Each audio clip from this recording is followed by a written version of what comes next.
Searching for the Kidnapped Bride. This is a love story of an American groom searching for his kidnapped Denka bride. It was written in English and translated into Arabic by Dr. A. Ahmed. Copyright. All rights are reserved.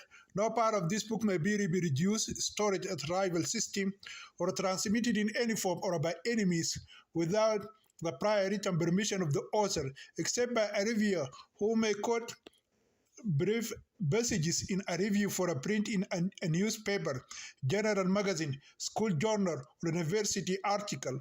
All the characters in this book are fictitious, and any resemblance to real people, live or dead, is merely coincidental. Chapter 29. A dangerous mission in the feminine taboo section of women's toilet. The Baramilu man Tia couldn't sleep that day and stayed awake all night long until his next shift. During his waiting hours, he built many castles and more impossible plans. He decided to leave his dirty work as soon as he obtained £1 billion in cash, immigrate to the eastern region of Sudan, and settle in a beautiful city called Kassala. During the years he spent in the notorious Shala prison, he heard a lot about that city. He was told that Kassala is the most famous tourist place in Sudan, known for the beauty of its nature and its women. The women are exceptionally beautiful because the people of Kassala are mixed races of Arabs, Ethiopians, Eritreans, and Bija tribes. The Bija tribes are those people whom foreigners call fuzzy-wuzzy human creatures. The name resulted from the hair on their heads that grow like bushes of forest herbs. There is a famous saying, the people of Kassala are good people. If someone drinks the water of the Totili spring in the Taka Mountains, he will return to Kassala again. Almost every singer in Sudan sang a song in honor of the beauty of the girls of Kassala and nature. So if our present here goes to that famous city with a billion Sudanese pounds in his possession, which is like a pound to British sterling, he can make a fresh start. With these high dreams and great expectations, the lucky man left his hut 2 hours earlier than usual. He felt luckier than the poor, miserable Sudanese man who won the American visa lottery. He waited for another hour under the shadow of a Nima tree for the tractor driver and other Baramilu workers to arrive. Every now and then he put his hand in his pocket and touched the little thing that Olivia had given him. He never seen such a thing before. The two friends had to assure him 10 times that it was nothing harmful before he was finally convinced to take it. It had been 14 hours since they had given it to him. From then on, again and again, his hand went inside his pocket and touched the little things to make sure it was still there and had not been snatched away by some big bucket zugs. These little precious things represents a billion golden opportunities for Mr. Tia. His job is to deliver it somewhere and wait for a response. If he succeeds in delivering it and getting a response, only then can he get the money. Failure to do so means that he will remain a Baramilu man for the rest of his life, and when he dies, like a stray, scabby dog, he may or may not be buried in a grave. If he does not have a funeral or a proper burial, his body will be eaten by earthworms and eagles in the sky. He may also be cremated in ashes by municipal workers. Just like a Hindu outcast man, they might drag his corpse out with their garbage truck and throw it into the wilderness, like the carcasses of a bird abandoned by its owner and left as a stray until it died in one of the city's deserted alleys. However, Mr. Tia touches his bucket a million times before the other Baramilu men showed up. For the first time, his co-workers saw a hint of happiness on his serious face. For no specific reason, all his colleagues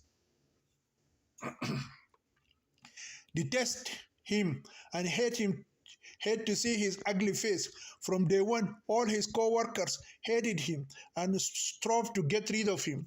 The supervisor, usually the tractor driver, assigned him the maximum amount of hard work and conspired with other workers to make things difficult for him. However, Brother Tia did not complain or leave the dirty and inevitable job. It happened that day that it was his turn to be a sniper on top of the container, the most desirable task after driving a tractor. No other person, no other Baramilu man can execute his sniper position for gold or silver. Who wants to run through the street for 8 hours at night carrying heavy barrels full of urine and feces on his heads and chasing a speeding tractor? Besides, the sniper might at least be able to see people's homes, and if he had sharp vision, he may see a beautiful girl sleeping with her sexy body semi-naked somewhere in her backyard and underwear was open, or a husband having sex with his sexy, completely naked wife in the early hours of the day while inserting his dick in her pussy and fucking her. Howbeit today, our brother Tia surprised everyone when he refused his turn as a sniper and was ready to run after the tractor. Not only is it for one day, but he is willing to give his sniper position to anyone for a week. The supervisor must cast lots or choose the lucky man at random. The winner happens to be Tia's worst enemy. The superintendent took Tia aside and consulted with him whether he was still willing to give his sniper turn to his arch enemy, Mr. Cuckoo, for whom he bore an intense and deep hatred. Mr. Tia told his supervisor that he didn't mind even if the chosen person was Satan himself. The overseer was astonished at this unexpected generosity, and in his puzzled mind he wondered whether the ugly man Tia had changed it in his heart from a demon of darkness to an angel of light. Our brother Tia started his work with great energy and a happy heart. At the same time, he was singing a vulgar song. This song is banned throughout Sudan, and anyone caught by the correctional police of Allah singing it will go to prison and receive more than 50 lashes on his bare bottom. It is a favorite song for drunks, thugs, criminals, and prostitutes. The song goes like this: I look at her and laugh and laugh. I run away from her and come back to her. I measure her small mouth with magic beads, and I cast farewell and pray. I find the beads reveal mystery to me. I can see her large breast, and I love to fuck her big ass, screw her little pussy, and enjoy her sexy body with my huge dick. But this sexy girl, a man like me, whose dear runaway, will never be able to have her and fuck her pussy and her circumcised vagina and her ass by his large cock. It is worth mentioning again that this is the favorite song of scammers and thugs in Sudan. It is officially banned throughout the country, and anyone caught singing it is punishable with 6 months imprisonment and 53 lashes on the bare buttocks and back. That day, our brother Tia was seen by other Baramilu guys approaching the private toilets, opening the little lids, grabbing the heavy packets, carrying them on his big, bald, square head, running after the tractor and passing them to the snipers. He does more than he is supposed to do. His duty is to open the lid, take out the bucket full of urine and feces, and leave it for the second Baramilu man to carry and deliver to the sniper. But that night, our dear friend Mr. Tia was very excited, so he went the extra mile and went above and beyond what he had to do. He acts as if he expects to die soon and goes to grave with good deeds to atone for the many sins he committed before landing in the hell of the notorious Shala prison. He does not want to be a victim of the torment of the angels of the grave, Munkar and Nikir, and the bald-headed serpent who bites Muslim sinners in their graves. After 5 hours of continuous work, our brother Tia finally arrived at the intended home. The house is heavily guarded by police officers and fierce police dogs. More than 20 heavily armed policemen and 6 voracious police dogs surrounded the house. The Baramilu Tiaman suddenly understood why the pay for the task was so high and why the beautiful couple Olivia and Manuel couldn't do the duties themselves and found someone else to take the risk and do it for them.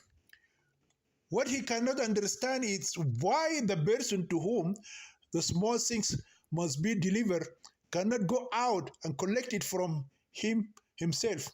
As was his daily work routine, Tia approached the house and continued performing his dirty task. The police saw him and ignored him.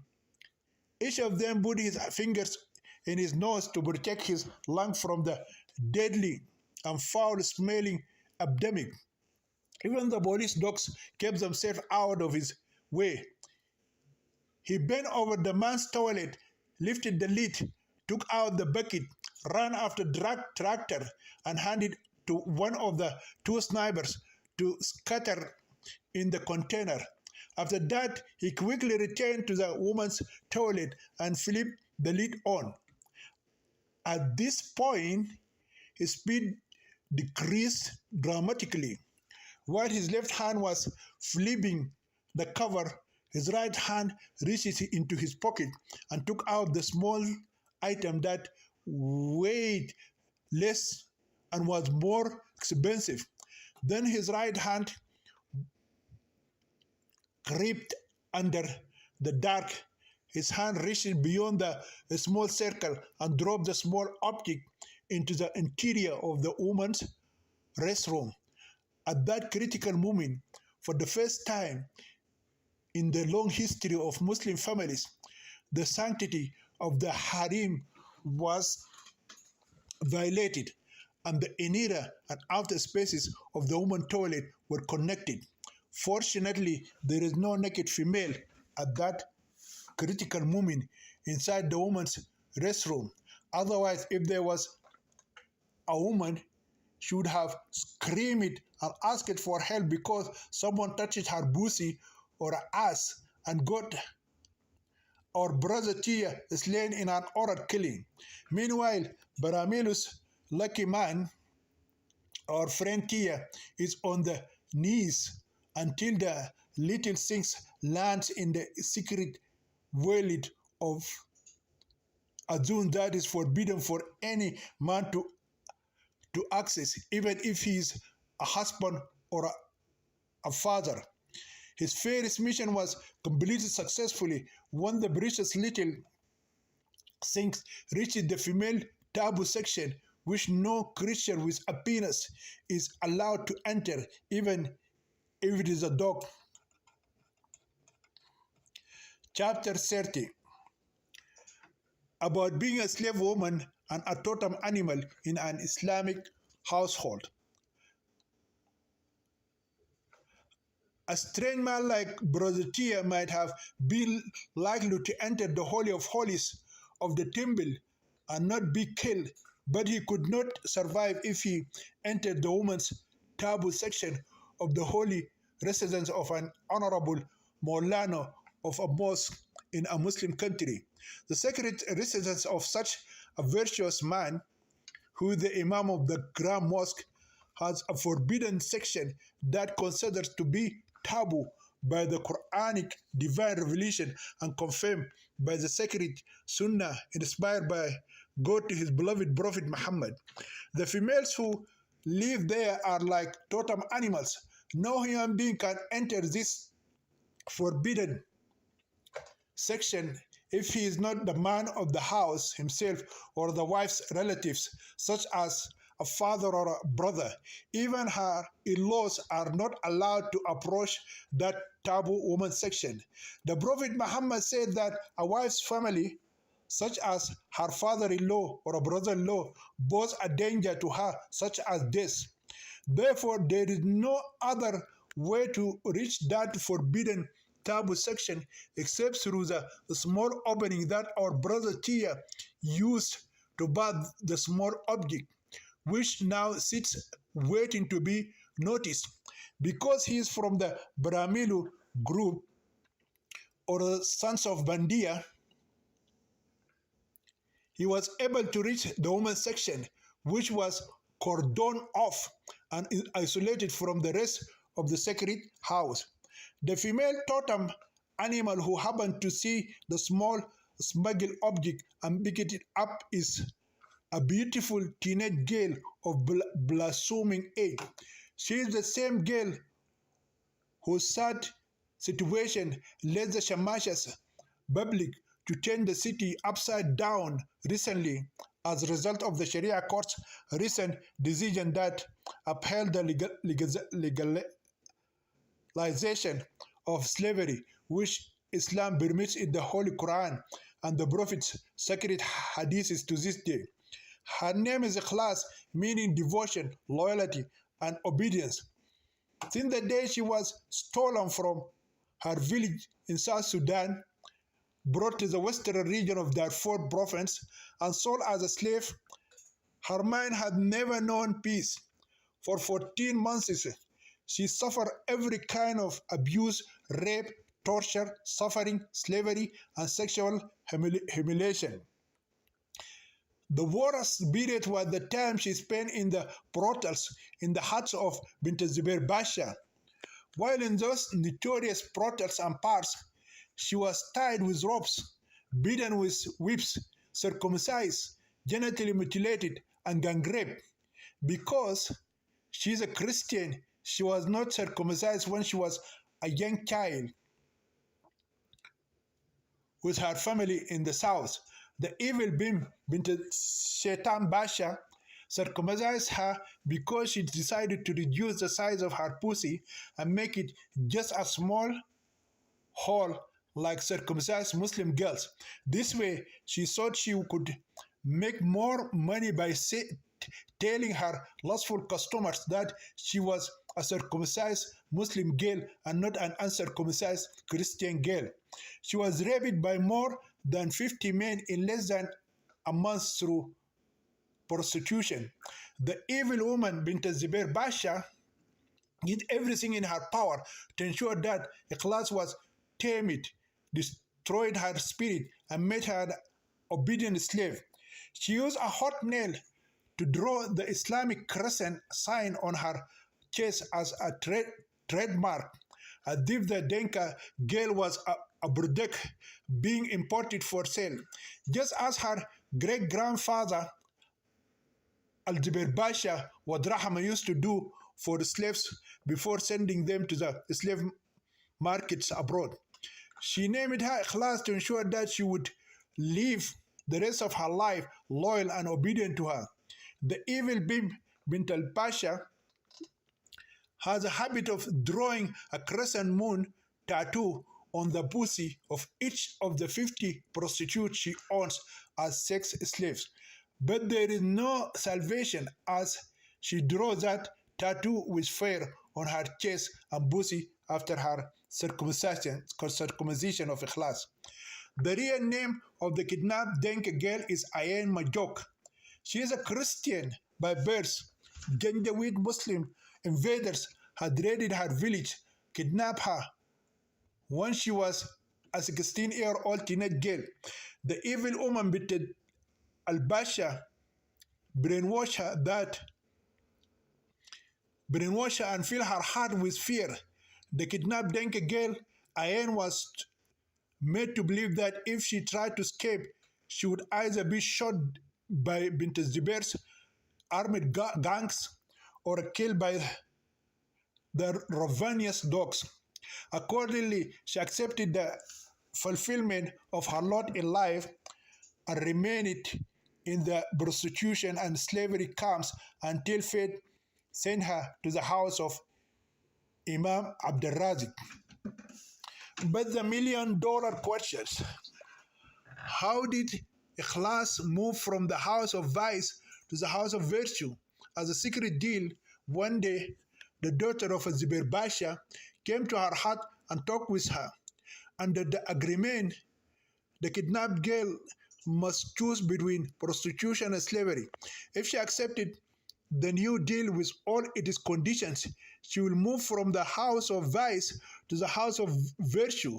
Her duty in that house was to serve one of the virtuous man's 4 wives. He is the imam of the largest mosque in Al-Fashir city.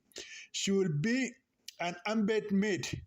If she finds favor in the eyes of the blessed imam, he will have sex with her. Otherwise, she will be treated with respect and given a spacious private hut to sleep in. She will not be struck if she does her duty and obeys the blessed imam and his virtuous wife. Of course, Ikhlas saw that the new place would be much better than the hellish place she lived in. Before sending her, the Bim lady Bint Zubair Basha told her maid Ikhlas, who was also one of her unpaid prostitutes, that she would retain her to her brothels and taverns if she could not show sufficient loyalty to the honorable Imam, his virtuous wife, and their blessed offspring.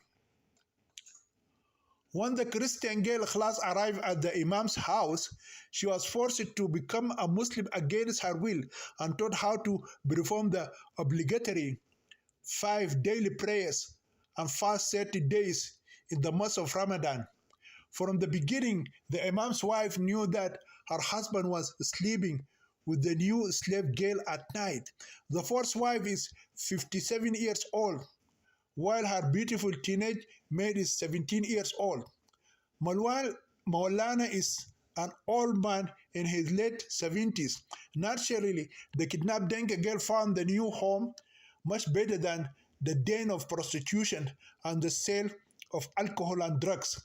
Instead of being raped every day by more than 10 men, in her new residence, she has to have sex with one old man whose penis can only become erect by taking Viagra. She cannot think of escaping because she does not know her way back to South Sudan, where she was kidnapped. In addition, she has no living relatives.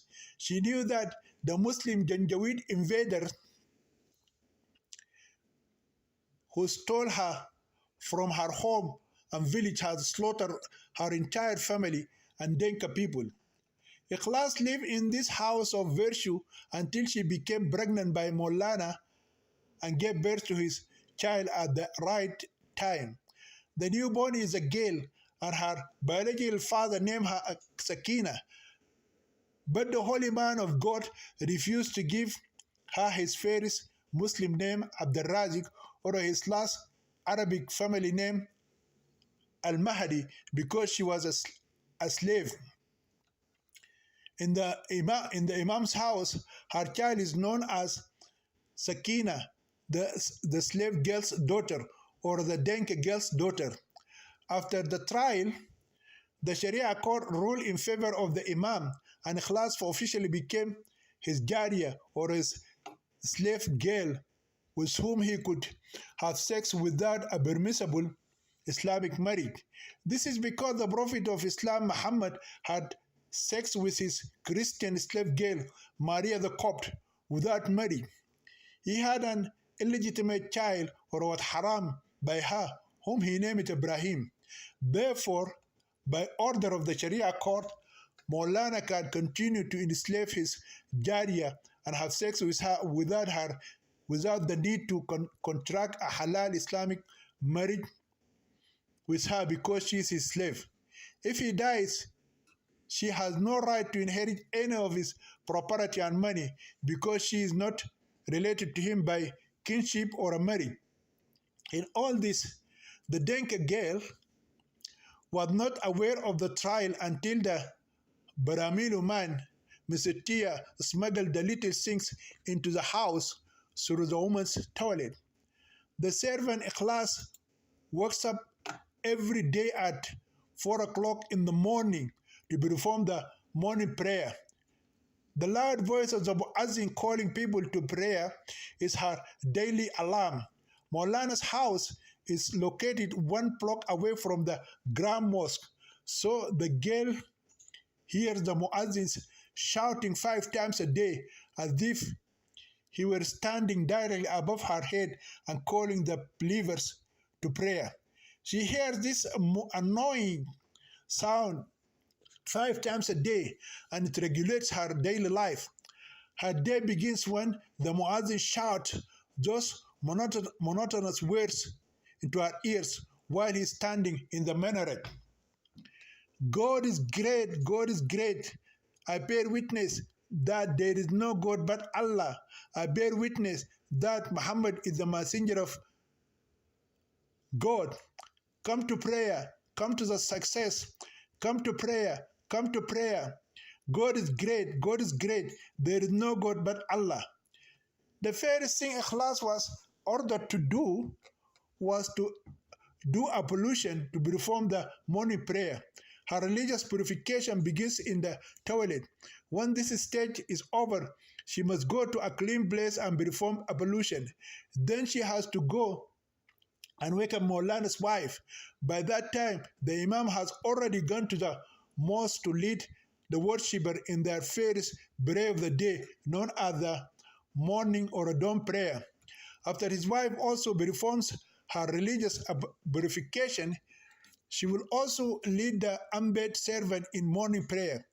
After the end of the prayer, she must begin her daily work, and the virtuous wife must return to her bed and continue sleeping until the sun rises. The maid is asked to clean the dishes, sweep the entire house, then start cooking and prepare breakfast, lunch, and dinner. Cooking Sudanese food is one of the most difficult cooking in the world. The kidnapped Denka girl starts cooking an hour after the morning prayer and finishes it an hour before the noon prayer. While she cooks, she is also expected to wash clothes and make kisra or anjera, a Sudanese and a Cuban loaf bread. It is better for a woman to be a baramilu worker than a woman who makes bread kisra. The housewife or a maid must spend an hour or two every day in a small hut like a toilet and cook kisra. Incidentally, by law, the baramilu must be male due to the risky nature of the job. Moreover, no woman can act as a prayer leader as an imama by order of the Sharia law. No Muslim woman is permitted to be the imam of a mosque. Sharia also forbids a Muslim woman from becoming a caliph or a caliph and ruling an Islamic caliphate state. Every day, the maidservant Ikhlas exposes her entire body to the flames and smoke of burning wood. As she makes this accursed Sudanese bread called kisra, she will constantly cough, sweat profusely, and cry rivers of tears. In addition to these daily duties, she is required to 2 or 3 times a week to massage, scrub, and shave the body of the housewife, and then do the same with her husband. She must shave the wife's hair that grows on her pussy and under her armpits.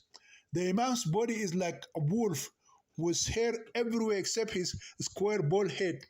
The Denka girl must remove some of this hair from its follicles. She must cut his long beard and trim his mustache and shave his babic hair. She must use something similar to glue, which is called halawa or sweetness, and extract the wife's pubic hair from its follicles. Therefore, the teenage girl class works faithfully all day as an unpaid maid and at night as a sex slave. These are just a few things on a long list that the slave girl class is supposed to do in Imam Abdurrazik's house without pay.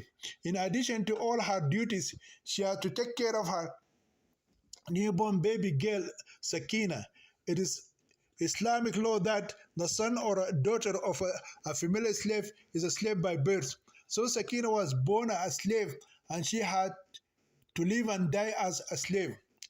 But that morning, the daily routine of the enslaved girl, Denka girl class, was changed by the presence of this small object in the woman's toilet. At first, she thought that the Imam's wife was the one who put these things into the toilet and forgot to take it with her when she relieved herself. She has no reason to doubt her conclusion because she knows that no human being would dare enter that forbidden taboo toilet but herself as a female slave and her master's virtuous wife. Our Lord the Imam himself, as a man who has a penis and not a pussy, is not allowed under any circumstances to enter that restricted area, which is only permissible for a creature with a camel between her legs or a pussy to enter. Even a goat, devil, or a dog might be executed if seen entering a woman's toilet. It is not permissible for a woman in that Muslim society to uncover her face, hands, or feet, and vow to any man who dares to enter the woman's restroom and see the vagina and buttocks of a naked Muslima girl. But after a second thought, the Denka girl began to doubt her conclusion. She said that the Imam's wife could never have brought a cassette tape there. All tapes in the Holy Abode contain recitation of the Holy Quran by Sheikh Omar Ahmed. It is not possible for the Imam's wife to commit such an evil by inserting verses of the Holy Book into a toilet that has been impure with the urine and feces of women who are deficient in religion and in reason. So Ikhlas concluded that the cassette had somehow been smuggled into the harem toilet by someone. Such a conclusion filled her heart with indescribable fear. She remembered that some boys loved to look at her and lusted after her sexy body whenever she went out of the house with Maulana's wife. Before she was forced to convert to Islam, she wore clothes that showed off her large buttocks and her big breasts that looked like pomegranates and her thighs and hips. But after leaving the Christian religion, she was forced to wear the abaya and hijab. So she concluded that the cassette had most likely been sent to her by one of those boys who were staring at her sexy body like hungry wolves that had seen a lost gazelle. Therefore, her first reaction is to destroy it before the virtuous lady of the house wakes up and hits her with a whip. She does not want to be accused of having a love relationship with any boy, as this is one of the things that the blessed Imam and his virtuous wife warned her against. If anything like this were discovered, She was repeatedly told that the consequences would be dire. Therefore, Ikhlas carried the tape with her and rushed it to her hut to destroy it. But when she reached her hut, her sixth senses changed her mind and forced her to listen to the content of this message. With her hands trembling, she inserted the cassette into the tape recorder and pressed the play button. Our dear sister Ikhlas, we hear about your problem and we would like to help you. My name is Olivia and my husband's name is Malwal. I'm from the Adandi tribe and my husband is Denka. It does not matter what tribe we belong to, but we are Southerners like you, and we would give our lives to help a desperate girl like you who is chained in a house of slavery. If you want to escape from the evil Imam's house, we are ready to help you. We have learned it of your sad stories through the trial at the Sharia court, and we want to free you from slavery. This cassette was sent to you by a dear friend of ours who's a Bramilu man. You can please send us your response by recording audio on the same cassette or by writing a message by handwriting. Our Bramilu friend visits the toilet every night or in the early hours of the morning to perform his duty. You can throw the cassette or a written message to the small circle into the toilet of the woman, and Bramilu man, Mr. Tia, will pick it up when he sees it. It truly pains us to know that a sister from south of Sudan lives as a slave and no one is willing to save her from her master and rapist, the evil Imam Abdurrazik. The plan worked well, and our brother Tia received the response message 2 days later in the form of a simple recorded words with the same cassette and a written message containing the same voice message. The letter and tape contained brief messages written and spoken by the kidnapped Denka girl, Ikhlas herself. I'm an orphan girl with no parents or any living relatives. The Muslim Mujahideen Janjaweed invaded my village in South Sudan, killed my father and brothers, killed my father, mother, and brothers in front of my eyes, and forcibly brought me to this area. First, I was sold as a slave to a bad woman who made me a maid and a prostitute. Then she sent me to this house of the Imam of the mosque. The Imam and his wife made me their maid during the day and sex slave at night. Imam Maulana Abdul Razik slept with me and impregnated me without marrying me. I gave birth to his child without the sanctity of the halal Islamic marriage bond, and because his sex slave and the mother of his little child. However, he did not marry me or release me. I have no home, family, relatives, or anyone else in Sudan to take care of me. I appreciate your willingness to help me escape, but I cannot leave my shelter and wander aimlessly through the streets. I have an infant daughter.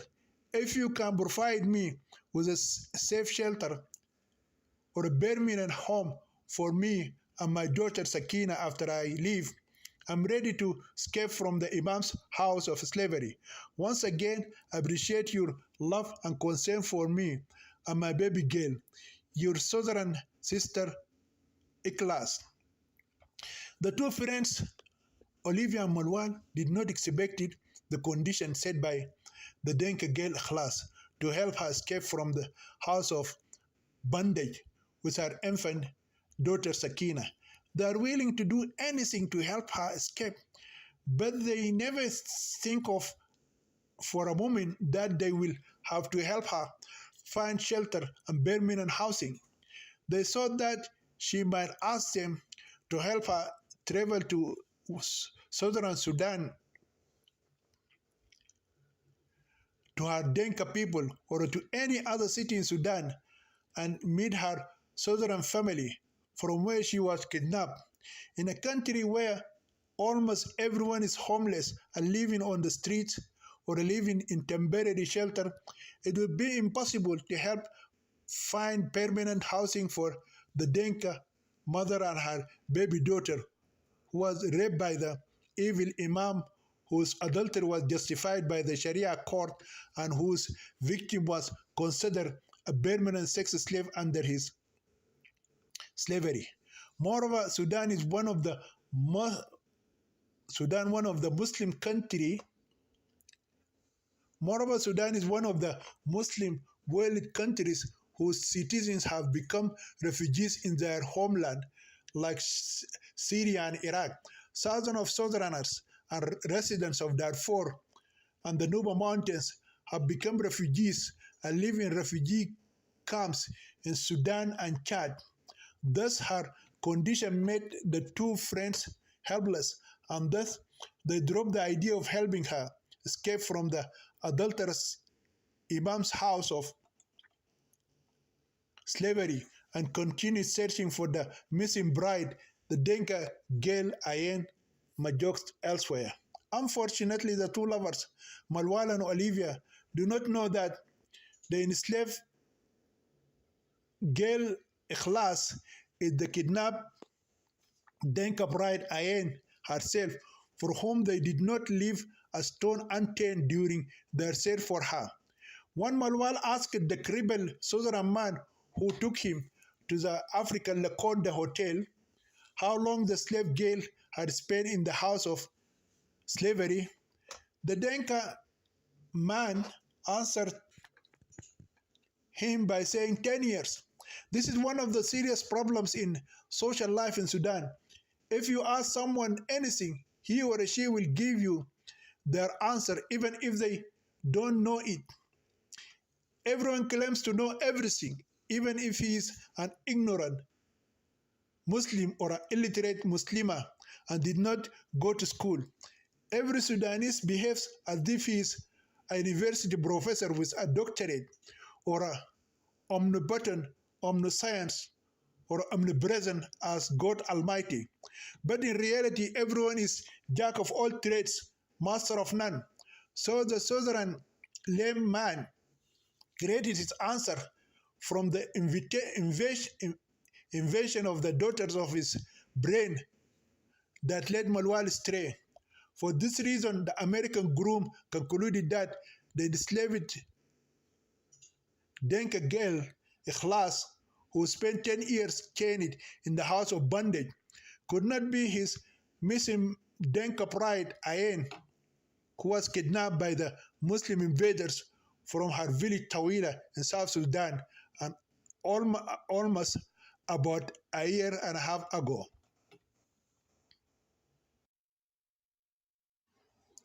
Chapter 31. Slave trader Haji Radwan al-Taishi. Just as Imam Abdul Razik believes that he is a descendant of the greatest Imam who ever lived on the face of the earth, Imam Muhammad Ahmad al-Mahdi, who claimed to be the awaited Mahdi of God, whose coming at the end of time was predicted by the Prophet Muhammad, Haji Radwan claimed that he is descended from the descendants of the greatest Caliph Abdullah Ta'ashi. The Mahdi supporters believe that his name, the awaited Mahdi of God, used to appear written on chicken eggs, tree leaves, flowers, and roses, and on the foreheads of newborn children and faces of young animals. Many years before his appearance in Sudan, most Sudanese believe that the relationship between Muhammad Ahmad al-Mahdi, who is from the Danagla tribe, and Caliph Abdullah Ta'ashi from the Bagara tribe is the same relationship that was between the Prophet Muhammad and his first successor, Abu Bakr as-Siddiq. After the British colonizers were expelled by his dervishes from Sudan in 1889, the great Imam Muhammad Ahmad al-Mahdi chose Abdullah Ta'ashi as his first successor. As soon as Imam Mahdi died of typhus 6 months after the fall of Khartoum, Islamic history repeated itself when the first rightly guided Caliph Abu Bakr as-Siddiq rebelled against the Prophet Muhammad after his death. The messenger died by eating the bone meat of a poisoned goat that was fed to him by a Jewish girl named Zainab bint al-Haris in revenge for the fact that he killed her husband and members of her family and made her a sex slave who got raped without marriage. Then Caliph Abu Bakr as-Siddiq stole the wealth and lands of the messenger of Allah Muhammad and refused to let Fatima az-Zahra, the Prophet's daughter, inherit her father's lands and wealth. Likewise, Caliph Abdullah Ta'ashi did with the descendants of Imam Muhammad Ahmad al-Mahdi. The only difference is that Caliph Abdullah Ta'ashi decided to erase the Mahdi family from existence, while Caliph Abu Bakr as-Siddiq was content with stealing the Prophet's inheritance. Although Shiite Muslims believe that there was a conspiracy to assassinate the Caliph, they said that he killed the Prophet's daughter, Fatima Zahra, by poisoning her 6 months after her father's death. Al-Ta'ashi massacred many of the Mahdi's noble family's members, including their young children. Al-Ta'ashi's dervish soldiers were the first killers to innovate the killing of infants by throwing them into the air and receiving them on the points of their swords and spears. They also came up with the devilish idea of placing the child inside a huge vessel and smashing his head with a mortar ball, which was used in ancient times to crush grains and turn them into powder. This is a huge grinding pole made of iron, steel, or wood that women in Africa used to crush grains. It is a long, fat, and heavy handle made of steel or wood to crush grains inside the vessel. From that time in history, the saying came in the time of dictatorship. Do you think we are living in the time of the Mahdiism?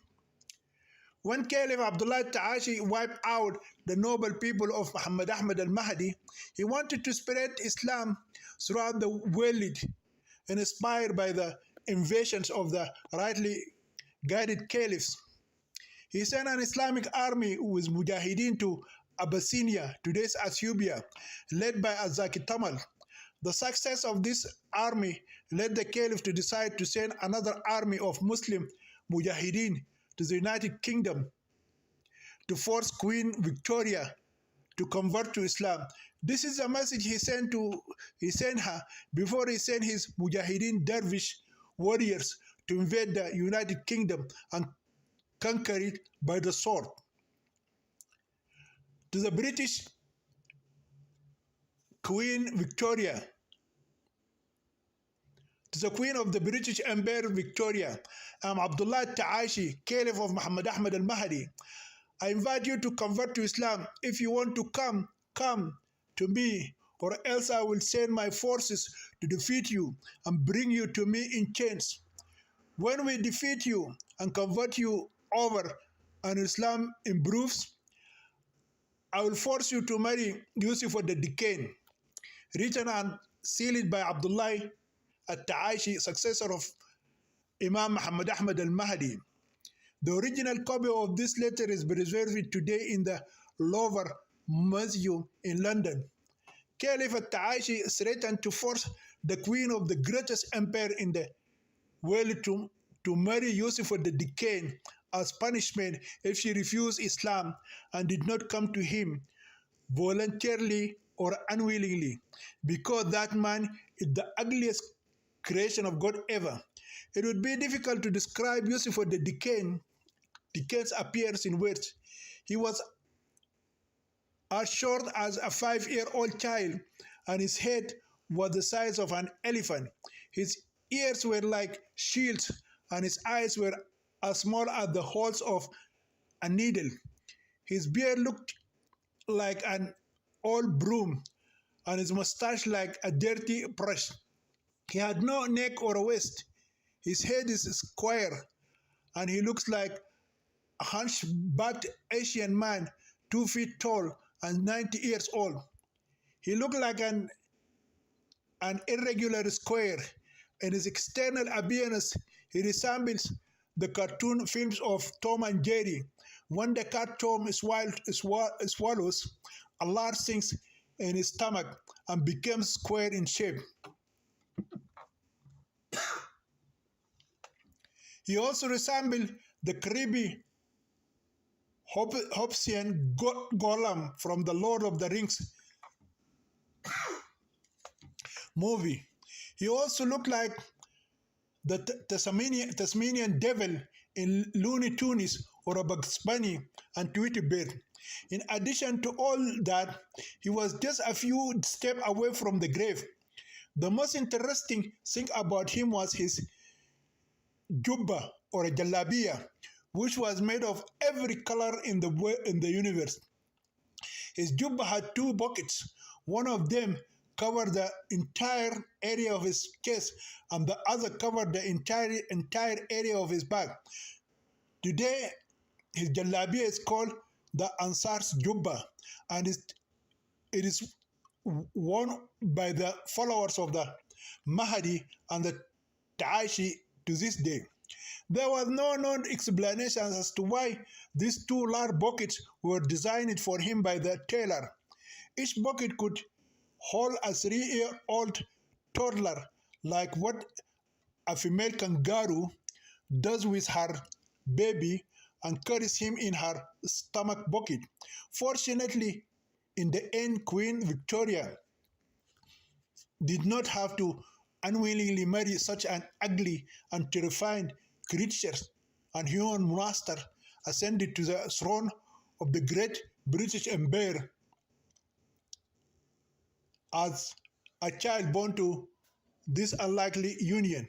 The careless dervish mujahideen sent to defeat Queen Victoria and bring her in chains to marry Yusuf the Deccan were unable to cross the border between Sudan and Egypt. They were crushed somewhere in northern Sudan by the British Army under the Herbert Kitchener. These forces came to rescue the British governor in Khartoum, Gordon Basha, but by then the Mahdi dervishes had captured the city and killed the governor. Kitchener's forces advanced to Khartoum and chased Khalif Abdullah Taishi out of the capital city until they captured and killed him at Bekrat. This crushing defeat marked the end of the Mahdist era. However, this period of Mahdism is considered the pride of Sudan, and many, like Imam Abdul Razik and Haj Radwan, forced the gullible Sudanese people to venerate and worship them because of their claim to be descendants of the awaited Mahdi and his successor, the Taishi. Until today, some people drink the water which used for ablution by the descendants of Al-Mahdi and Abdullah Taishi. A few years before the rabbis Imam's case became a public issue, Haj Radwan was considered among the 10 richest men in the country.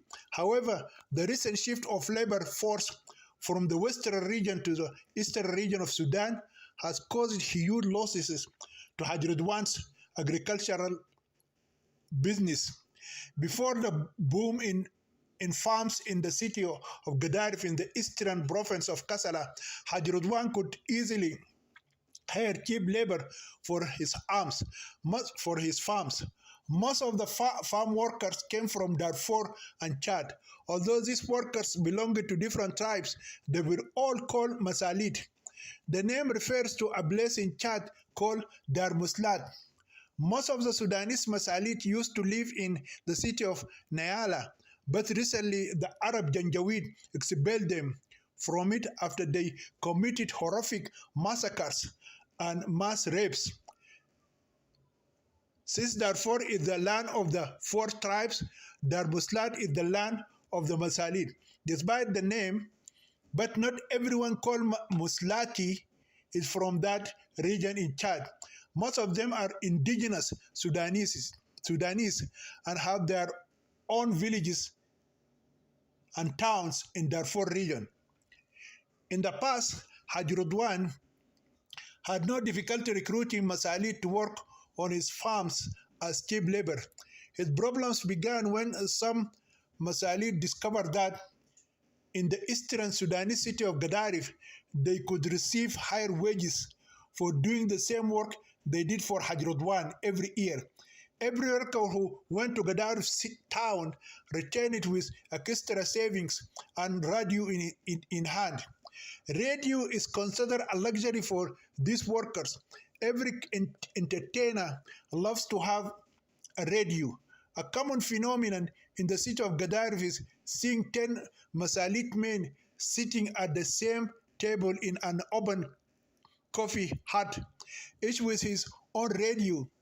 The antenna extended to the sky, and the sound level turned up to the maximum. When other Masalis saw luxurious goods in the hand of these workers who went to Gadarif city and returned after the harvest season ended, they decided that the rich city in eastern Sudan would be their preferred destination in the future.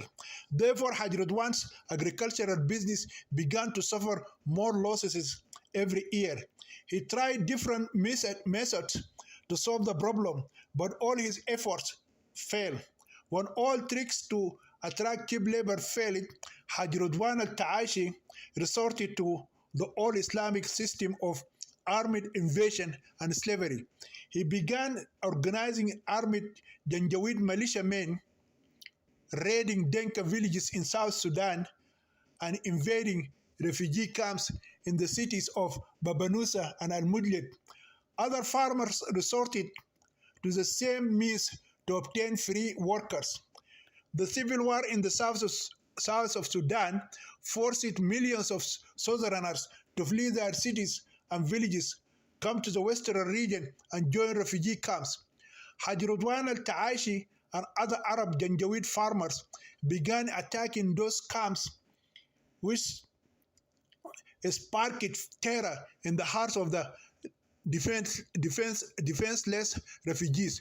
Because of these raids and the lack of security in those camps, many refugees fled in search of safe shelter in the western region. The only free and safe shelters available to them are Arab farms. The farmers would promise to protect them and provide them with free food and shelter in exchange for their free or low paid labor. Due to the lack of security, the United Nations decided in 1991 to close the refugee camps in the cities of Babanusa and Al-Mudlid. Another important reason for their closures was the large amount of money that the Khartoum government was receiving from the United Nations in exchange for the lands on which these camps were built. When the camps were closed, the poor refugees were left homeless. Surrets, Hajrudwan, and other Janjaweed invaders preferred to capture young women. These girls would then be taken to the farms and forced to work and live there until their deaths freed them from the slavery of their Arab masters. The Arab Janjaweed do not like to choose other men as slaves because they may escape the plantations and return to their villages in south of Sudan or join the SPLA rebels led by John Garang. Women are slow workers and produce less than Masalit men. Therefore, the problem of Hajrudwan al-Ta'ashi has not been completely solved through raids on Denka villages and refugee camps, and the recent increase in attacks by Hambata bandits on the highway has contributed to the exacerbation of the problem. After escaping alive from Marwan and Olivia in South Sudan, the evil slave trader Haji Rudwan al-Taashi returned to Al-Fashir city and began a desperate search for more workers. He changed his previous policy and promised to increase workers' wages. He announced in many cities that he could pay more wages and provide better working conditions for his workers. Those promises and changes have attracted some people to his farms. Haji Rudwan Setan al-Taashi owns farms in the province of Kordofan and Darfur in the western region of Sudan. In Kordofan, peanuts are grown, and in Darfur, tobacco is grown, from which Sudanese snuff is made. By the way, these peanuts are called by the Arabs as Fusduq al-Abid, which means nigger beans. As we saw previously, like the huge fruit of Daleba, which they call Mangat al-Abid, or the mango of the slaves.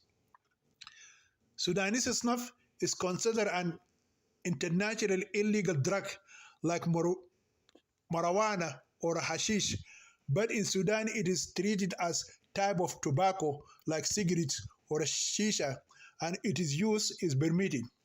It is the most consumed type of tobacco in the country. Whoever consumes this type of tobacco snuff feels as if he is numb like a stone, and he emits a very unpleasant smell as if he is farting and defecating from his mouth when he speaks. Prolonged use of this Sudanese snuff can cause cancer of the lips or a tongue.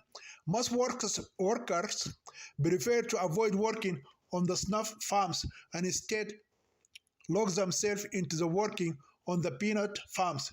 This is a problem for which Haji Rudwan did not find a solution. Therefore, he forces the southern girls he steals every year from Denka villages to grow and harvest snuff on his farm. When snuff trees are planted, there is no serious problem facing plantations workers. The problem begins when the trees become mature and ready to harvest. The first step is to pluck the leaves or club the snuff trees. The second step is to dry them under the hot African sun. The third step is to collect them into piles. The fourth step is to grind them into powder. The fifth step is to pour the powder into bags or sacks. The sixth and final step is to carry those sacks and ship them in trucks and send them to different cities. These 6 steps are called the planting and harvesting period, which takes the longest time in the process of growing tobacco leaves to make snuff. During this long period, the poor African workers or the Southern Sudanese slave girls go through the most painful and dangerous experiences of their lives. Illness from exposure to snuff include coughing, sneezing, crying, drowsiness, choking, vomiting, fainting, sedation, and nausea. In addition, some serious lung diseases such as tuberculosis and cancer are very common among snuff workers. For this reason,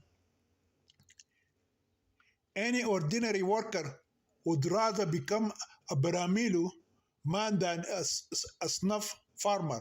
Only slaves who had no choice could be forced to do such dangerous work against their will under the threat of death if they refused or attempted to escape from these hellish slave plantations.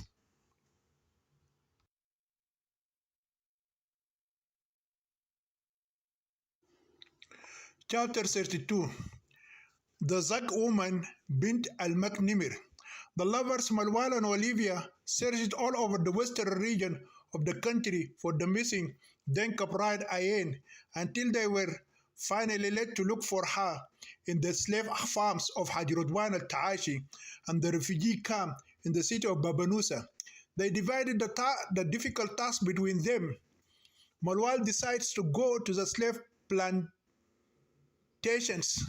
and Olivia to the refugee camps.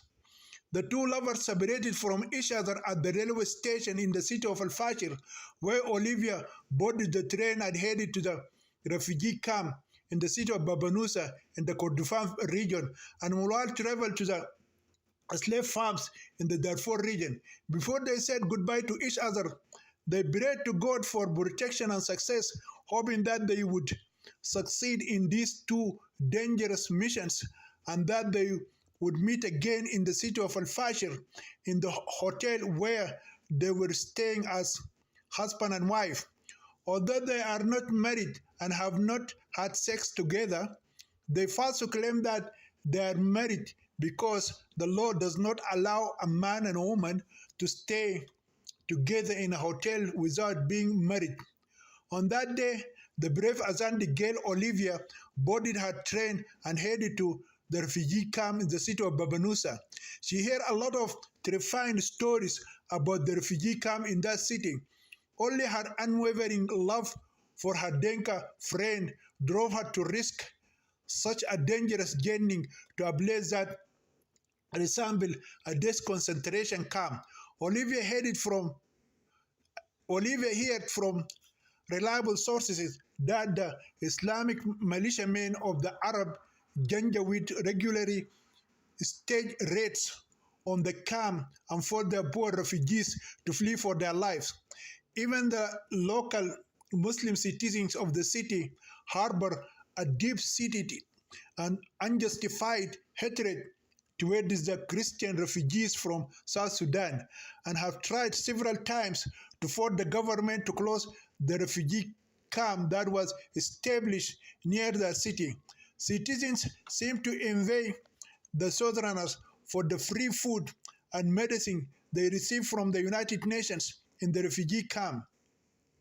The so-called Sudanese black Arabs believe that everything related to the jungle is halal or permissible for them. For this reason, they believe that they have divine rights to do anything for the jungle people without feeling guilty or violating the country's civil or religious laws. The phrase jungle means an uncivilized, inhuman person. It is also a term used by the so-called black Arabs of Sudan to refer to any other Sudanese person who believes that he is non-Arab, even if he is a Muslim like them. It is a word loaded with racism and is used to describe the southern tribes and many other African tribes that have lived in Sudan since time immemorial.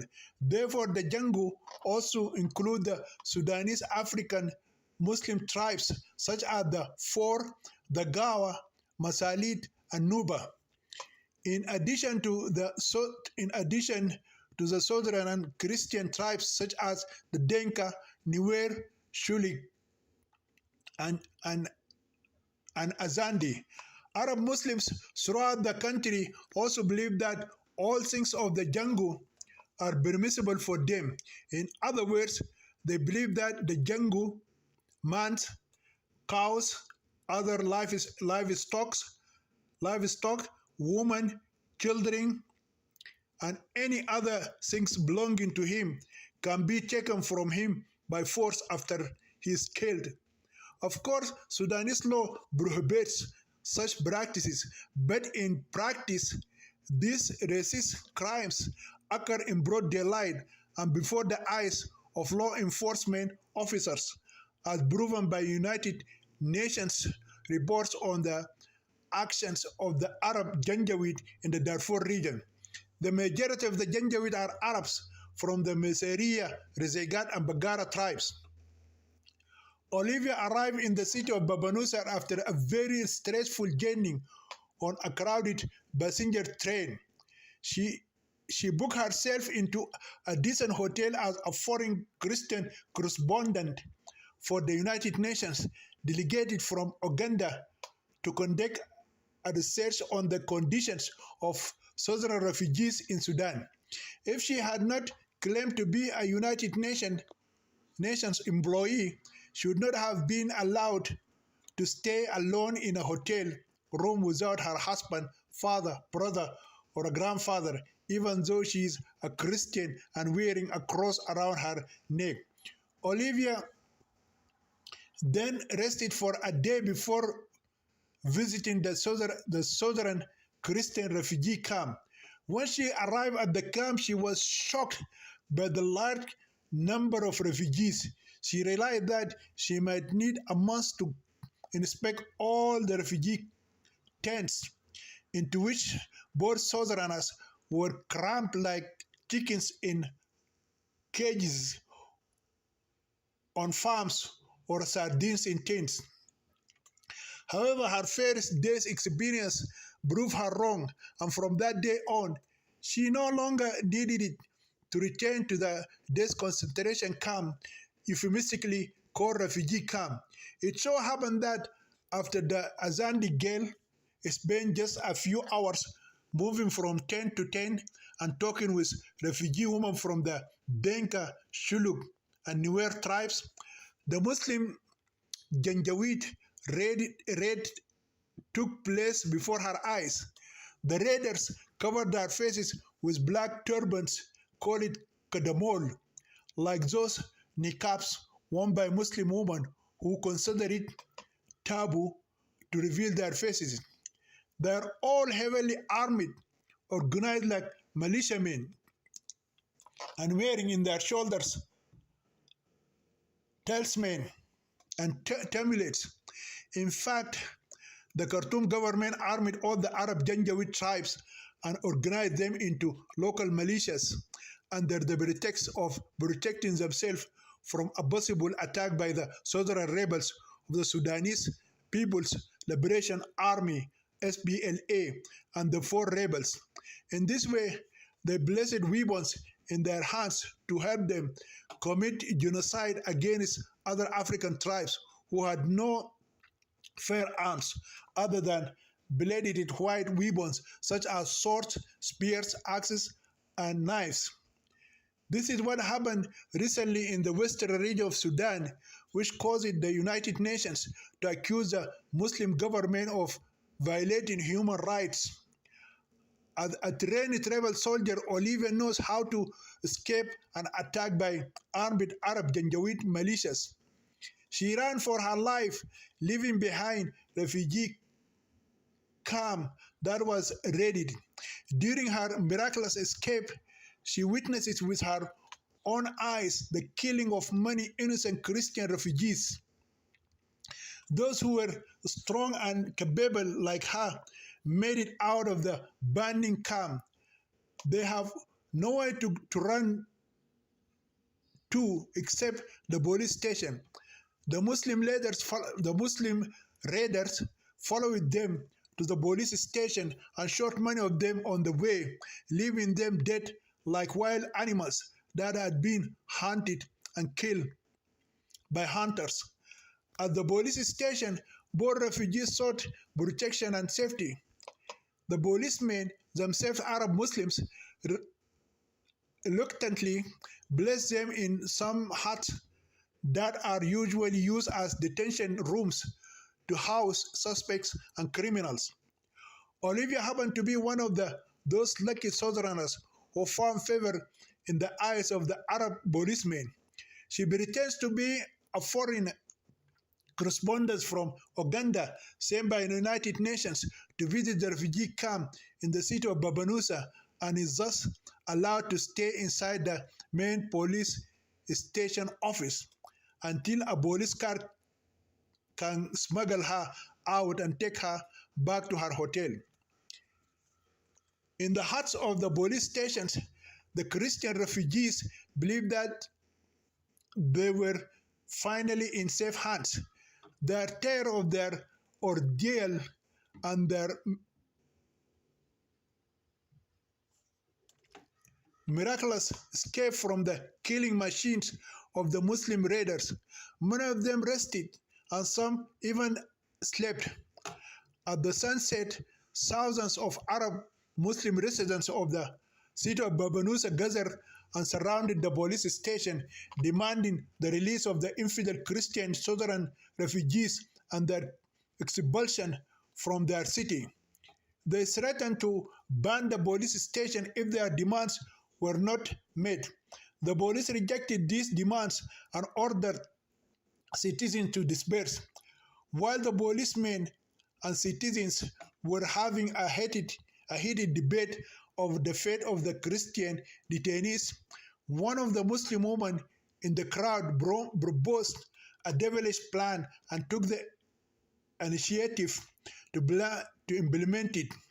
She returned home and brought a bucket full of kerosene, buried it on one of the confinement huts, and set it on fire. Other citizens followed suit and set fire to the rest of the huts. After that, the Arab citizens killed any African refugees who tried to escape from the fire. On that fateful morning evening, the Adandi girl Olivia witnessed the most horrific genocide she had ever seen. She had never witnessed such carnage during her time fighting as a rebel in the jungle in South Sudan. She saw children, women, and elderly being burned alive by fires in detention huts, while the slaughter and burning of innocent Southern Christian refugees continues. A police car smuggles Olivia and some other foreign correspondents out of the police station and takes them to their hotels in various parts of the city. On that fateful day, even the Arab Muslim policemen were forced to flee for their lives, while some of them remained and joined the citizens in the horrific massacre. That same evening, the Adandi girl and the other foreign correspondents hired a few taxis at the hotel, escaped the death concentration camp, and fled to another light city called Al-Lubayd. They are afraid to spend another hour in the hotel for fear that angry Muslim citizens will attack and slaughter them in their rooms at night. As for the woman with a satanic idea, she received great honor in the city of Babanusa, to the point that the citizens named her the daughter of King Nimir, or Al-Maknimir, after another great Arab hero in Sudanese history. The so-called heroic King Nimir had killed the son of the greatest Turkish Sultan Ismail Pasha and his soldiers. In the same way, the Muslim killed the Christian refugees inside the police huts in Babanusa city. The King Nimir and his men ambushed the Sultan Ismail Pasha and his soldiers and burned them alive with fire.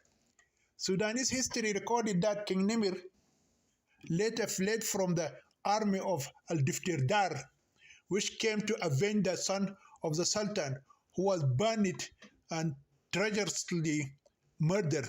The so-called great hero of Sudan, the devil Nimir, had fled like a coward with a few of his men to the country of Abyssinia, known as Subia to this day, leaving behind women, the elderly, and children to bear the consequences of his evil deed. The Turkish invaders raped Sudanese married women and young girls from the Ja'aliya, Shagiya, and Halfawin tribes and burned the rest alive with fire, and most of them drowned in the water of the Nile River at the hands of the soldiers of the vengeful army of Al-Diftirdar. This is the end of the story of the so-called great Sudanese hero, the fugitive King Nimir. But for the poor South Sudanese Christians who were burned alive in police huts in the city of Babanusa, by Muslim men and women, there is no one to avenge their innocent blood for the massacre and genocide started by the evil, butchering Arab woman, so-called the daughter of Nimir. From that day on, this daughter of Satan was called King Nimir's daughter, and her militia of Muslim men, women, and children who participated in the massacre were considered heroes. King Nimir's daughter was also considered a Sudanese heroine who inherited the spirit of courage from Mehera bint Abud, the mother of the nation of Sudan. Chapter 33. Searching for the missing Denka bride on the slave farms. Malwal pretended to be a worker and went to seek employment on the slave farms of the Arab Janjaweed leader Haj Rodwan al-Taashi. He did not allow his beloved Olivia to accompany him on such a difficult and risky mission. He expected that the foreman and the workers would harass the beautiful and sexy Azandi girl because of her extreme beauty and young age. They would definitely kill him if he said she was his wife and tried to stop them from gang raping her. Haj Rodwan will consider him to be one of the Jangu, and therefore it is permissible for him to kill him and take his wife from him.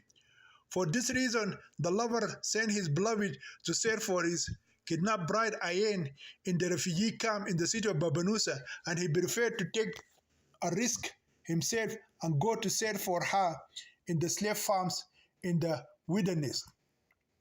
After a few hours of waiting, Malwal and several other workers are crammed like sheep into a truck. The truck has no roof to protect them from the scorching sun and heat. They have no food or water, but are told that their first meals will be served to them in their huts when they reach the farms. Some workers prepared food for their long journey, which they had purchased in the city of Al-Fashir before leaving. Marwal happened to be one of these wise workers. Compassion led him to share some of his food with a poor southern woman who had 5 children and nothing to eat or drink. The American groom was shocked when he learned that the woman's children were among the workers. None of them have reached the age of 10 yet. There are 3 underage girls and 2 young boys. Haj Rodwan al-Taashi deceived everyone he employed that year and sent them to the tobacco farms from which snuff is made, instead of the Egyptian fava beans and Sudanese peanut farms. Some workers discovered on their way to the farms that they were going to the snuff plantations in the Darfur region instead of traveling to the Egyptian fava beans and Sudanese peanuts in Kordofan province. When they protested, the foremen threatened that they would leave them in the wilderness. Then they have to walk for several hours on foot to get back to the city. On their way back, they will be attacked and killed by wolves, hyenas, and the Hambata bandits. Therefore, none of them could risk this return trip to Al-Fashir city on foot. After a day and a night of driving, the truck arrived at the farms.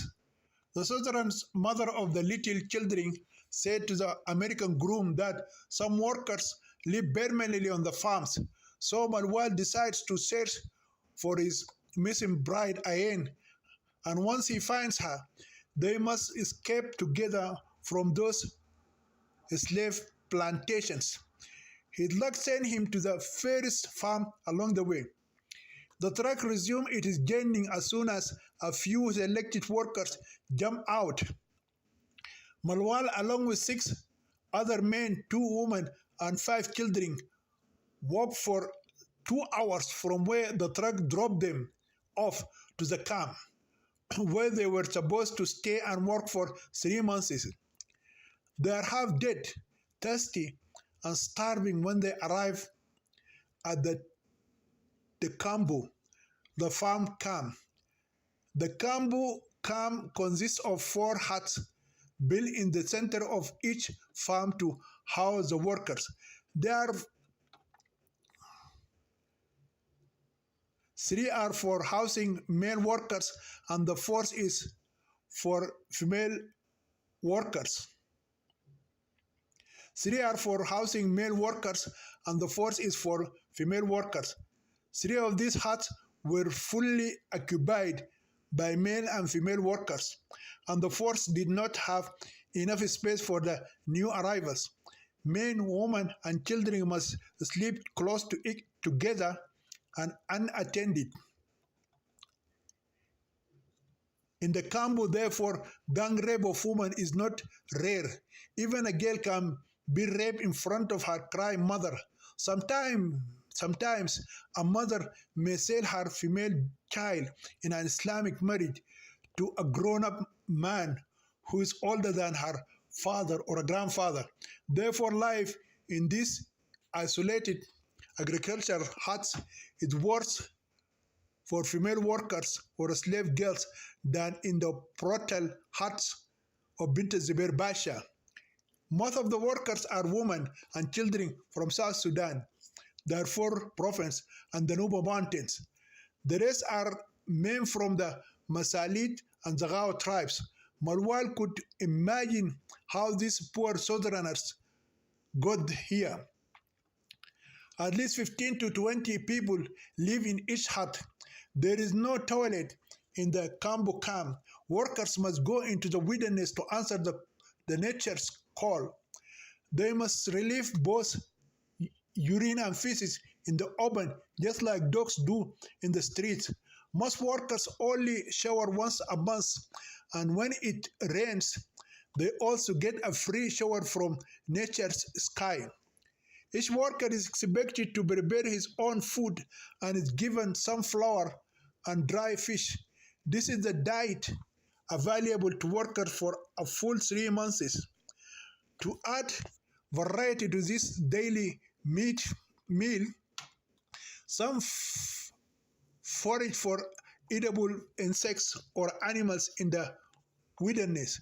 There are 2 types of animals that can be easily hunted: rabbits and mice. Mice are more readily available than rabbits. Farm workers call rats burrowing pigeons. Dry fish are called kajej, and flour is called banikarbo. Kajej fish has an incredibly unpleasant smell when dried. One can smell it even if it has been cooked in the oven for 5 hours. The only way to get rid of its unpleasant smell is to eat it and swallow it in the stomach. Despite its pungent odor, kajek fish tastes particularly good. Banikarbo flour is cooked into borage, which can be described as moist bread. It can be made from the flour of any type of grain. What transfers the grains into banikarbo flour is the added ingredient. Some leaves of a tree called garat are dried, grown it, and added to the flour. It is the Sudanese name for the fruit of the acacia tree. The scientific name is Acacia Nile tree. It is believed that these leaves are the same material that the ancient Egyptians used to mummify the bodies of their pharaohs. Just as the Garat mummified the bodies of the pharaohs for thousands of years, the food of the Banikarbo remains inside the stomachs of the plantation workers for a very long time. The worker will not feel the need to go to the toilet in the wilderness for an entire week, so he will suffer from severe constipation for several days.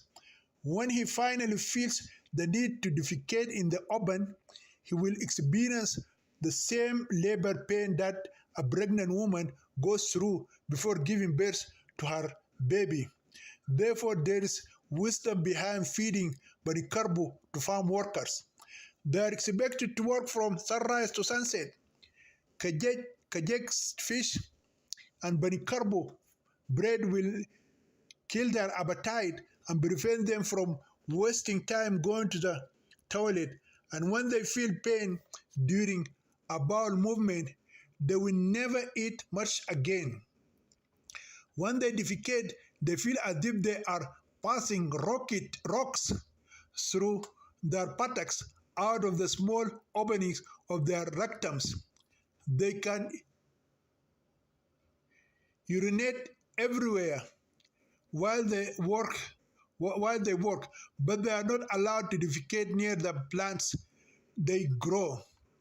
Malwa lived the most horrific night of his life on the eve of his first day in a small hut in the Kambu camp. The howling of wolves and hyenas, the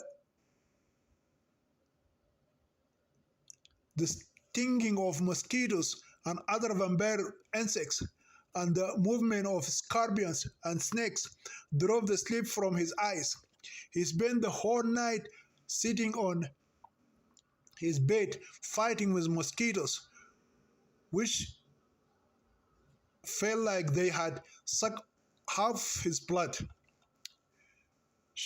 Shortly before dawn, all the workers were forced out of their huts. They did not got served tea or a breakfast. In fact, breakfast is considered a luxury meal for the rich in Sudan anyway, so no one could dream of eating it on the farm. Only rich people eat breakfast in a poor country like the Democratic Republic of Sudan, which euphemistically called the Democratic Republic of Satan, which euphemistically called Sudan. Before going to sleep, the workers ate their dinner out of banicarbo porridge and kajak fish. When they woke up, they did not wash their faces or brush their teeth except for the American groom Marwal. They smelled terrible as they started to emerge from the caves that resembled four tombs for their mass burial. Work on the slave plantation began at 5 o'clock in the morning. The first stage of work is cutting small bushes and weeds that grow protruding or naturally. This job should be finished before the rain comes. The next step is sowing the seeds. In seed cultivation, the worker must do 3 tasks at the same time. The worker must dig a small hole with a tool he holds in his hand, call it a sickle. Throw some seeds into the hole from a bag attached to his back and use his foot to bury the seeds. When this stage is over, workers sometimes have a little time to rest so the seeds can grow into trees. However, anything that has not been planted and comes up with seed as a sprout should be removed because it is considered a seed weed. The process of removing the unwanted weeds will continue until the seed becomes trees ripe for harvest. Then follow the 6 steps we mentioned previously, one after the other. Faris Hajrodwan al-Taashi owns farms in the states of Kordofan, and Darfur in the western region of Sudan. In Kordofan, Sudanese peanuts and Egyptian fava beans are grown, and in Darfur, tobacco is grown from which snuff is made. Most workers prefer to avoid working on snuff farms and prefer to work on peanut and fava bean farms. But as we mentioned earlier, the cunning slave trader Hajrodwan al-Taashi deceived them and sent them to snuff farms instead of peanut and fava bean farms. Because of Malwal is a Sudanese American, life is very difficult for him from day one on that hellish slave plantation. He has little knowledge of the Sudanese agricultural system. For example, most workers know about a plant that grows wild called dog's onion. Touching an Indian copra or a glowing embers would be less dangerous than touching one of these dangerous vegetables. White workers who know that notorious dog's onion use something like gloves to cover their hands when pulling it out of the ground because it grows sticky and harmful to the crops. It is unfortunate that our American friend Malwan used his bare hands that day to dispose of dog's onions. His reaction and loud screaming and shouting made the other workers wonder if he had been bitten by venomous flying snake called Abducted. The workers fled from Marwal to avoid a possible confrontation with the terrifying flying snake Abducted, which they believe is more dangerous than the bull snake, which, according to Islamic teachings, hunts a Muslim in the grave and torment him. Mulwar rolled on the ground, kicking his feet as if he was having an epileptic seizure. After a tense pause, the workers realized that he had not been bitten by the dangerous snake but had touched the dog's onion because he was still alive and struggling and kicking, not dead. They know that the notorious flying snake Abu Derga will not let his victim live more than a few minutes after it bites him and poisons his body. There is no medicine or a treatment for dog's onions except to leave its victim in pain until the burning sensation subsides on its own. As soon as the painful sensation stopped, the Sudanese American worker wanted to return to the hut and take the rest of the day as sick leave. The foreman refused to accept this excuse and forced him to continue his work, and he had to be more careful than before. On that day, the American groom faced many other minor and disastrous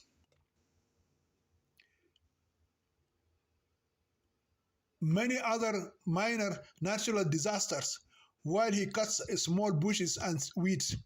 Nothing dangerous came his way like the dog's onions, but other herbs he was also supposed to handle with caution, but didn't. Mahawera and Haskarid.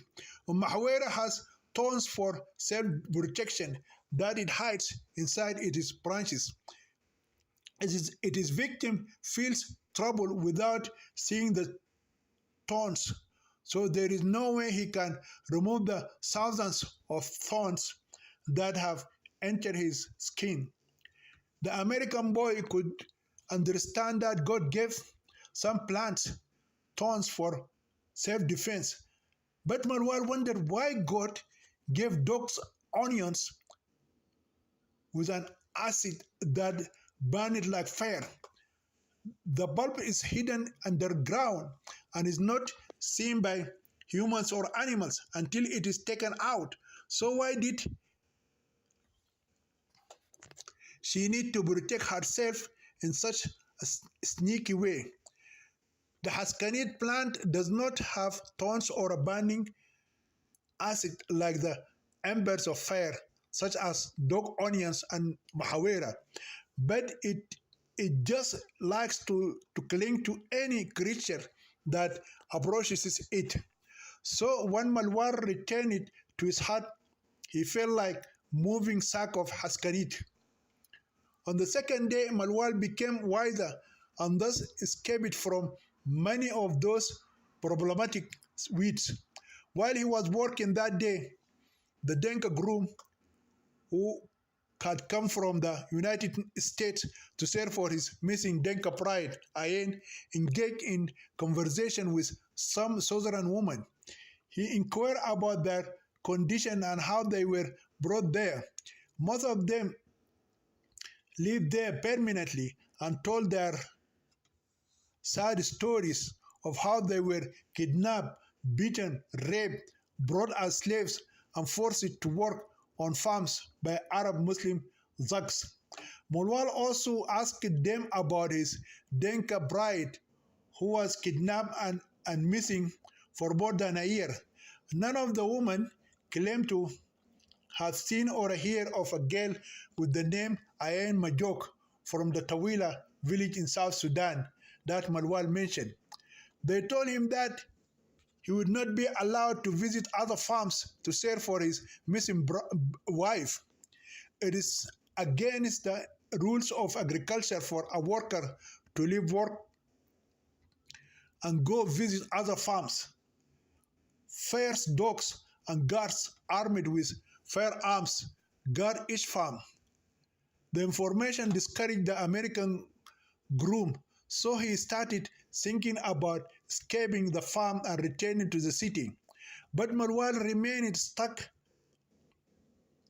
on that farm for 3 days and 3 nights before the heavens performed a divine miracle and helped him escape. The day before escape, it rained all night until the early hours of the morning. That rare luck happened before dawn when he escaped from the hut while everyone was asleep.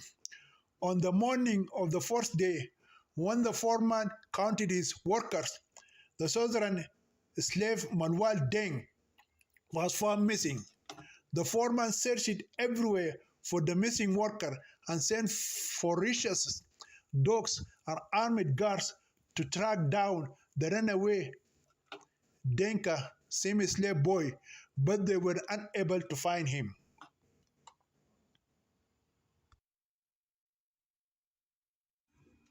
Chapter 34. Escape on foot through the wilderness of death. Although Malwal manages to escape the slave plantation with the supernatural help of torrential rains, he needs something more than a miracle to return to Al-Fashir city. How could he return to that city? If he could escape the ravenous beasts of the wilderness, he would not be able to avoid the dangerous bandits of the Hambata men. There are also armed robbers who are considered heroes by Sudanese society. Therefore, their thefts, and crimes are considered by all people of Sudan to be very brave and honorable acts. Numerous novels, books, plays, and television series have been written to honor their crimes and armed robberies of camels, caravans, and livestock of shepherds. Their actions are similar to the raids of the Prophet Muhammad and those with him, the so-called Mujahideen, the fierce, brave, and holy warriors of Allah who consider their crimes to be commanded by God and praiseworthy even today. The rest of Muslim Arabs on Christian cities and villages in southern Sudan received the same status and great praise at the invasion of the alleged God of prophet of God and his four rational caliphs and those who came after them from the Islamic kingdoms and sultanates and carried out invasions of other tribes and nations and spread Islam by the sword. They invaded, plundered, pillaged, killed, raped, enslaved, and occupied in the name of God is great, or Allahu Akbar. During those Islamic invasions, Muslim Mujahideen killed 60 million Christians, 80 million Hindus, 10 million Buddhists, and countless numbers of Jewish. Moreover, they raped, enslaved, and sold in slave markets millions of women and children of defeated men from among the so-called unclean, defiled infidels and enemies of God and His Prophet. In any case,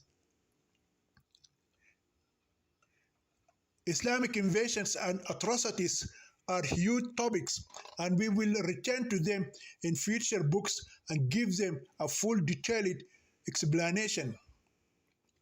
Even if Malwal is neither attacked by wild beasts nor by human bandits, he may fall into the hands of demons on horses.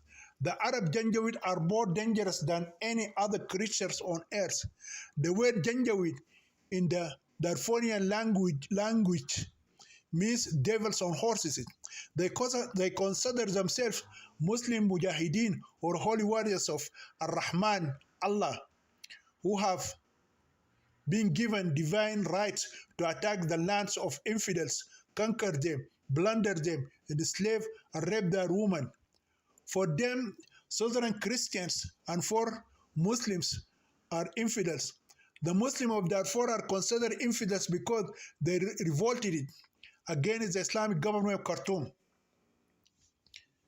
They are treated in the same way as the Muslim Arabs who revolted against the first Caliph Abu Bakr as-Siddiq, and he considered them apostates from Islam, fought them, and killed them in horrific ways.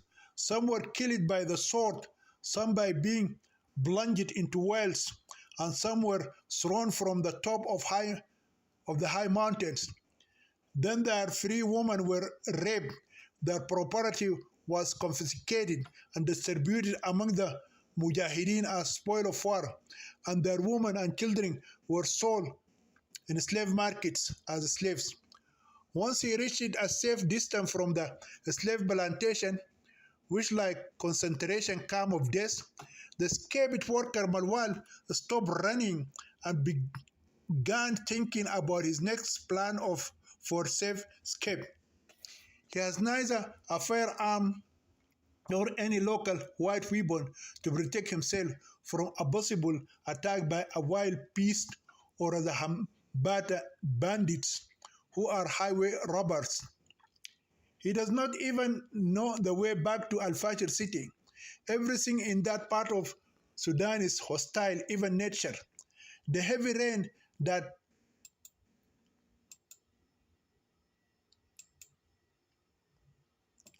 fell last night made walking difficult for him. The wilderness is teeming with all kinds of dangerous animals and insects, such as poisonous snakes, scorpions, wolves, and hyenas. Whatever happened, he vowed never to return to the concentration camp that could correctly be called the plantation of African slaves during the centuries of slavery in America. Marwal continued walking aimlessly through the rugged wilderness. He walked most of the time and only rested for short periods before resuming his journey. He hopes that his feet will guide him to a nearby village because he does not want to spend the night in the open. After a long, aimless wandering in the frightening wilderness, he found a narrow path that seemed like to lead to a nearby village. So he left the main bumpy road and followed it for a long distance until he finally reached a small village called Hillat Naja. The Denka boy entered the village at sunset. He felt very relieved after arriving safely. He is lucky so far because neither wild beasts nor human bandits have attacked him in the wilderness. However, if Malwal had known what would happen to that village, he would never have gone there, preferring to face the danger of the wilderness rather than the attack of the Janjaweed Arabs. The Sudanese Islamic government supports dangerous militias such as the Janjaweed. Although they usually attack a village, burn it, kill its men, steal its livestock and property, rape its women, and enslave its girls and young children. The government does not consider the Janjaweed to be outlaws or a gang of thieves. They are also neither military soldiers nor policemen. They are well trained and highly organized militias. To justify their brutal attacks, the Janjaweed claim to be the guardians of the Darfur region from the four rebels and the southern rebels of the Sudan People's Liberation Army. Many of the residents of Hiletnaja village are from the four tribes, although the village is also inhabited by various Sudanese African tribes such as the Masalit and Zakawa. Who are the four rebels? This requires some clarification to answer. In South Sudan, the rebels were a well-organized army that fought against the Sudanese army for years until the Khartoum government was forced to sign a fragile peace treaty with them that eventually split Sudan into two separate countries. But in Darfur, the rebels remain immature and poorly organized. Some groups in Darfur took up arms and rebelled against the government. While the southern rebels are Christian, the rebels in Darfur are Muslim. There are more than 80 armed rebel movements. These Muslim rebels have different demands. One group wanted to liberate Darfur from the control of the Sudanese Arabs. Another group demanded justice because they believe Darfur province has been marginalized and ignored by the central government in Khartoum. They are right in this request. If someone visited one of the northern, east central, and eastern provinces of Sudan and then traveled to the region of Darfur, the Nuba Mountains, and the states of southern Sudan, he would not believe that he is still in the same country. The differences are greater than those between the first world and the third world. For this and other reasons, the Southerners, Darfurians, and residents of the Nuba Mountains rebelled against the Arab government, took up arms, and fought for their rights. Other reasons are racial discrimination and lack of representation in the central government. Since the British left Sudan over 60 years ago until the present, no president has been elected or risen to power through a military coup from those marginalized counties mentioned above. All the leaders came from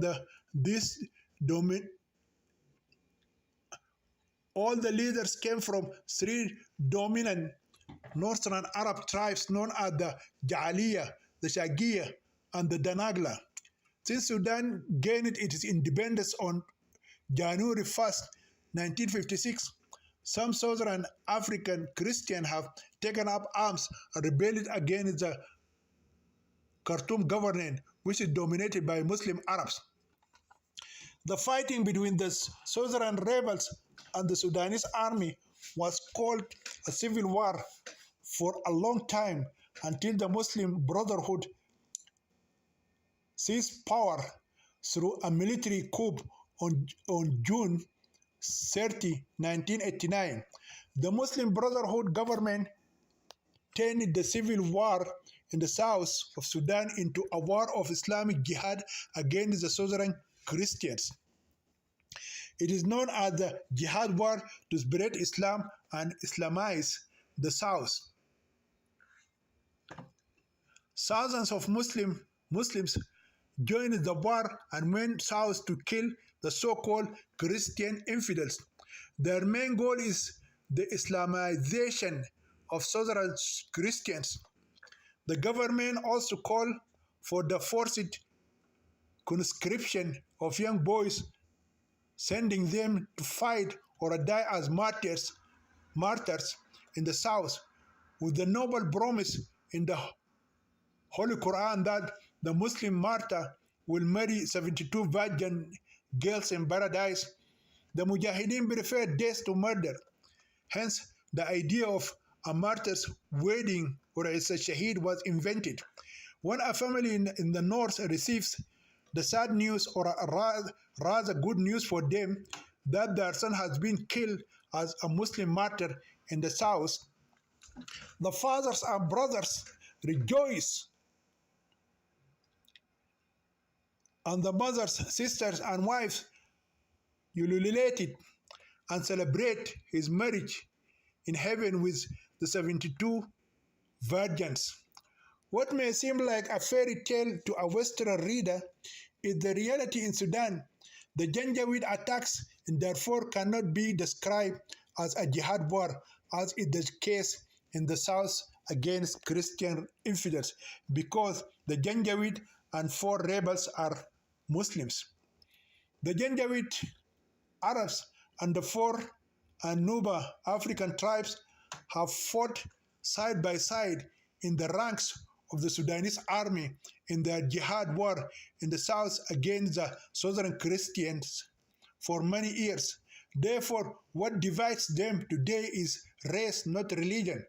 The Janjaweed claim that they are pure Arabs, descendants of the Arabs of the Arabian Venezuela and Fertile Crescent, and that the other Darfur rebels are pure African Sudanese. So they despise them and call them black slaves and niggers or Zunuj. They also call themselves descendants of the Prophet Muhammad, and their holy book is the Quran. In fact, the Janjaweed militias were created before the 4 rebels took up arms and began attacking military bases in Darfur. There is a famous massacre happened in a city called Ad-Dain, which the Janjaweed did at the time of the President Sadiq al-Mahdi. They cordoned a full train full of the Southerners and the slaughter in the train, and they burned alive 1,000 Christians from South Sudan. They got bombed inside that train. They were created under a pretext of defending Darfur and preventing southern rebels from advancing into the western region of Sudan. When the 4 rebels took up arms, the government of Sudan turned the Janjaweed against the entire Sudanese African population living in Darfur. It is neither an Islamic jihad nor a civil war, but ethnic cleansing. There were many massacres, rapes, destruction, and genocide. The International Criminal Court in The Hague in Netherlands accused Sudanese President Omar al-Bashir of crimes against humanity, war crimes, and genocide. An arrest warrant was issued against him on March 4, 2009 by the International Criminal Court, charging him with the 5 crimes against humanity: murder, extermination, forcible transfer, torture, and rape, and 2 counts of war crimes: plunder and premeditated murder, directing attacks against civilians. The ICC later issued a second arrest warrant for President Omar al-Bashir on July 12, 2010, adding 3 charges of genocide for the ethnic cleansing of the 4 Masalid and Zaghawa tribes in the Darfur region and in the western Sudan. But to this day, ousted President Omar al-Bashir is wanted by the International Criminal Court, and he is now being held in a prison that resembles a five-star hotel in the capital of Sudan, Khartoum City.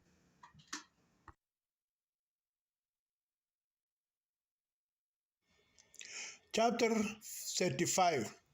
Witnessing brutal attacks and mass rape by Muslim invaders. The Arab Muslim Janjaweed are always looking for a simple reason to justify their brutal attack on a village or a city of Sudanese Africans, then wiped it and its inhabitants out of existence. If a shot is fired from a village against a Sudanese army soldier or a Janjaweed fighter, that's reason enough to attack that village and burn it, kill all the African men in it, rape their women, and take them as war slaves. Also, if someone enters a village and is suspected of being a rebel, it will also lead to a devastating attack. Therefore, the evil Arab Janjaweed terrorists are always looking for a simple reason to justify their brutal attack on the African village of Darfur and then wipe it and its residents out of existence. It happened on that day that our American friend Malwal, by chance or fate, found that for village Halat Naja and decided to spend the night there when one of the spy informants spotted him and reported him to the Janjaweed. The Arab Janjaweed consider a Darfurian rebel who enters a village every person carrying the plague or coronavirus, which will spread his contagious disease to the entire village and turn them all overnight into rebels by morning. Therefore, after being informed about the supposed African rebel Malwal, the Janjaweed Arab leaders decided to determine the devastating fate of that village and waited for the right time to attack it. They informed the Sudanese Army military air forces in the city of Al-Fashir and asked them to send a fighter plane, as is customary every time a deadly attack occurs. The military air force must first bomb the village all night, and then the Janjaweed can attack it at dawn. At night, the plane arrived, dropped its bombs on the village, and flew away. Marwal happened to be sleeping outdoors, a common practice in Sudan. He heard the plane flying over the village and saw devastating bombs being dropped from the air. Fortunately, one of those bombs did not explode near him, but the bombs lit up the village and many huts caught fire. The villagers learned that the Janjaweed were on their way. Those who could run began to run for their lives, and those all men, all women, children, and disabled people who could not run waited for their inevitable death. Even young girls will not escape the burning village for fear of fleeing and falling prey to being gang raped in the wilderness by men or attacked by beasts or bandits. Meanwhile, Marwal became confused and did not know what was happening. Instead of fleeing the village, he ran to a nearby hut and took cover. The hut is overflowing with children, women, and frightened elderly people. It seemed to him that the African men had left their families and fled. The Denka boy tried to speak to the villagers in his language, broken Arabic or English, but none of them understood his words. The only word he heard from them and understood was Janjaweed. If they had mentioned the name of Satan himself and his demons, perhaps Marwal would not have been so afraid. While in America, he heard about the many atrocities committed by the Arab Janjaweed every day against the poor Sudanese in the Darfur region. Moreover, he saw how these horse-riding demons destroyed his village Tawila in the south, wiped out his people and stole the girls along with Denka pride Ayen. Because of this, his first reaction is to try to escape before the bad guys arrive. What a pity it was too late, because by then the soldiers of Ar-Rahman or Satan's troops had already entered the village, chanting Allah Akbar, Allah Akbar. These two devilish words always turn them into ravenous beasts. They ride horses and cover their faces with black turbans that make them resemble Muslim women in burqas or the demeaning Islamic niqab. Their rifles in their hands, ready to fire. Standing at the door of the hut, the African American boy saw the Janjaweed horses entering the village. He does not know whether he will appear or retreat. The bullets fire at him, force him to return to the hut of terrified villagers. Children and women started screaming and crying. Suddenly, the hut caught fire. The fire forced Malwan and the Boer villagers from the spot to come out of the hut and fed the demons in horses called Janjaweed, who show no mercy to any human or animal. Then they showered them all with deadly bullets. But while so many women, children, and elderly people falling dead before his eyes, so he knelt down and prostrated himself, wishing he had a gun to kill at least one of these murderous Arab devils before they killed him. While he was lying on his stomach and waiting for his death, Malwal saw some masked knights like Muslim women approaching the rest of the people. Someone ordered the frightened girls to separate themselves from the rest. When the African girls stepped aside, the cowardly Arab knights opened fire on the young children, the old men, and the old women, killing them all as they sought. Malwal pretended to be dead. He was counted from the list of the dead corpses, and thus his life was temporarily saved.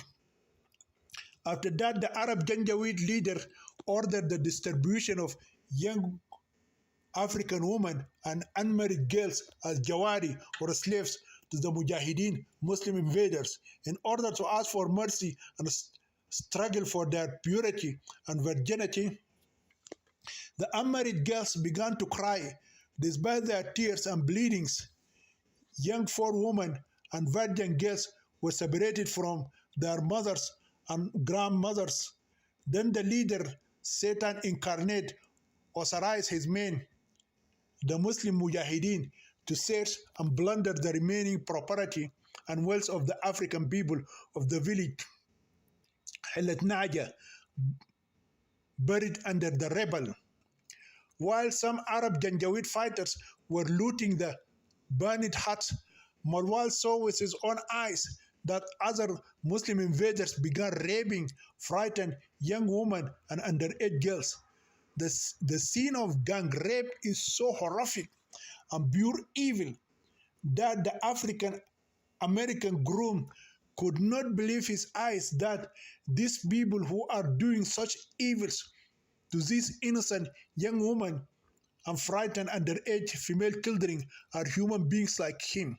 He never expected that one day he would see men so devoid of any human feelings and become like savages of the forest. How could a man feel sexual desire for a 9-year-old female child and mercilessly tear apart her tiny genitals until his victim's blood covered his underwear and stained his large penis? Even savages and barbarians might not do this to the underage woman of their defeated enemies. Moreover, even animals do not have sex with their young female animals. Malwar realized that if he does not escape immediately, he will never be able to be to be freed, and soon he will be discovered alive and mercilessly shot and killed like they did to the others. So he slowly crawled on the ground until he reached a horse. He's a well-trained rebel soldier who excels and knows how to evade the enemy. It is possible that the Janjaweed man who owned that horse discovered whether his paradise of 72 virgins in the zodiac sky had become real on Earth that fateful morning. While the mass rapes were going on, the former Southern rebel found a machine gun lying near the horse. It is a Kalashnikov AK-47. Being a former rebel and trained soldier, he decided to shoot his way out of that hellish village. He knew that his escape would require a lot of risk, but he had no other choice. He quickly stood up, jumped on the horse's back.